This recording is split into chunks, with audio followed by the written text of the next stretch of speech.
Hi everyone, I hope you're enjoying the story so far. I'm going to read to you chapter 4, A Strange Occurrence at Midnight. The first chance Clara got to investigate the strange toys was a few hours later, when the party had ended and all the guests had rattled home in their automobiles and carriages. She waited until the house at last fell still and silent, then slipped out of bed and into her slippers and tiptoed down the landing towards the stairs. She hadn't got far when, creak, a door swung open and a little boy said, "Clara, what are you doing?" It was Fritz. He rubbed his eyes sleepily and padded along from their bedroom to meet her. "I'm going to solve a mystery," hissed Clara. "I'm going to find out exactly how Herr Drosselmeyer tricked us into thinking the Nutcracker doll was real."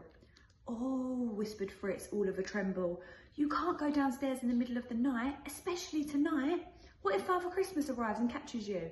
We'll both be put on the naughty list, and I've nearly been very good this week. I even ate a piece of cheese last night after dinner." Fritz shuddered at the memory. "Don't be such a glumdrop," said Clara, ignoring her brother's chattering. "I haven't heard a single sleigh bell or any footsteps on the roof. I was listening for them in bed. I don't think we need to worry about bumping into Father Christmas." Fritz wasn't convinced. "We'll take a quick look and then go back to bed," said Clara. "Can't it wait until the morning?" whispered Fritz, but Clara shook her head. As a rule, she wasn't one for waiting. She liked to be doing things. "Come on," she said. "You want to find out how Herr Drosselmeyer made those toys move like that, don't you?" She didn't wait for his reply. Instead, she tiptoed quickly down the stairs. Fritz dithered on the landing. "Oh dear," he muttered, "we really shouldn't." Then, despite himself, he followed his sister down into the parlour, making concerned and worried noises as he went. The lamps that had been lit so warmly during the party were turned off now, and the glittering candles on the tree had all been snuffed out. Even the fire in the hearth had been extinguished, so that Father Christmas didn't burn his bottom when he called later that night.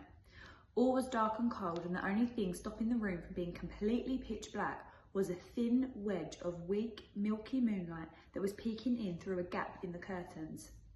Clara and Fritz shivered under their pyjamas as they crept towards the tree. Sitting underneath it, beside some gifts left by the party guests, were two strange toys from Herr Drosselmeyer. Clara hitched up her nightie and crawled under the branches to retrieve them. For several minutes, she and Fritz examined the toys from all angles. "I told you," said Fritz. "It was magic."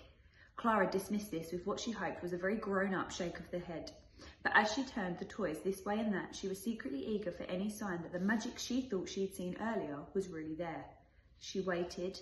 She held her breath, and then... "Nothing," she sighed. Her shoulders drooped and the bow in her hair went floppy. "I knew it was too good to be true. Herr Drosselmeyer must have used some really clever trickery to fool us," she continued. "Magic, real magic, doesn't exist. I knew it." Fritz didn't know what to say. He too had hoped for some magic and was feeling disappointed.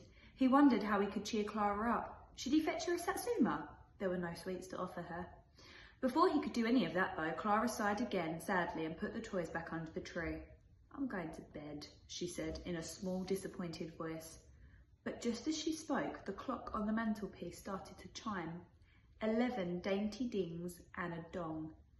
Midnight. All of a sudden, the air in the parlour began to fizz and flicker. "Clara!" gasped Fritz. "Look!" The candles on the Christmas tree had suddenly flared up again all by themselves. A strange sparkling violet mist started to rush and billow around the room, and the clock began to chime once more, dinging and donging quite wildly. Fritz grabbed Clara's hand as they held onto each other tightly. "What's happening?" he cried, over the noise of the wind and the chiming clock. Clara opened her mouth to say she didn't know, and then there was a loud pop and a bright flash. Clara and Fritz's arms and legs started to feel wobbly like jelly. Then suddenly, everything went black. A moment later, the candles flared again and Clara and Fritz blinked and looked around. It was clear that something extraordinary had happened. "Has the Christmas tree got bigger?" asked Fritz, looking up. The branches were now stretching above them, and the beaded chain and baubles dangling from it suddenly seemed enormous. Clara gasped. She looked down at herself, then at Fritz. Her brain was whirring. "No," she said slowly. "I think what's happened is that we've got smaller, much smaller." And she was right. The two children were now exactly the same size as a Christmas tree candle. For several moments they stood gazing about in wonder at how big the tree was and how the presents beneath it towered over them like buildings. It was quite dizzying, but also rather exciting. And the surprises weren't over yet. Around them, the pink mist slowly began to clear, and through it, Clara and Fritz could see a hazy, shadowy shape.